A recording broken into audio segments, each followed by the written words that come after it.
तर अकोल्यामध्ये सुद्धा तापमानाचा पारा वाढलेला आहे। अकोल्यामध्ये सुद्धा तापमान हे 40 अंशाच्या वरती गेलेलं आहे। त्यामुळे इथे सुद्धा रस्त्यावर शुकशुकाट बघायला मिळतोय।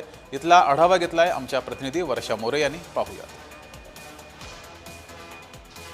अकोल्यात गेल्या 3 ते 4 दिवसापासून जे आहे उष्णतेने उच्चांक गाठला आहे आणि रोज जे आहे 3-4 दिवसापासून 2 ते 3 डिग्री जे उन्हाचा पारा आहे तो वाढतोच आहे। कालचं जे ऊन होतं ते 43.1 डिग्री सेल्सिअस वर पोहोचलं होतं आणि आणखी आहे उष्माघाताची उन्हाची जी लाट आहे ती वाढण्याची शक्यता हवामान विभागाने वर्तवली आहे।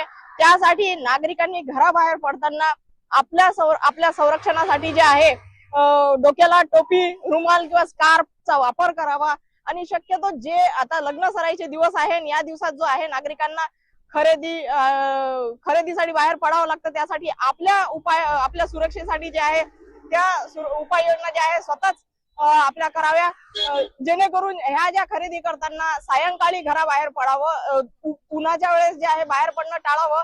सोबत छत्री, स्कार्फ, रुमाल आणि पाण्याची बॉटल ह्या आपल्या सोबत ठेवावा, जेणेकरून उन्हाचा फटका लागू नये, उष्माघाताचा कोणी बळी पडू नये असं आरोग्य विभागाने वर्तवलं आहे। वर्षा मोरे, जय महाराष्ट्र न्यूज, अकोला।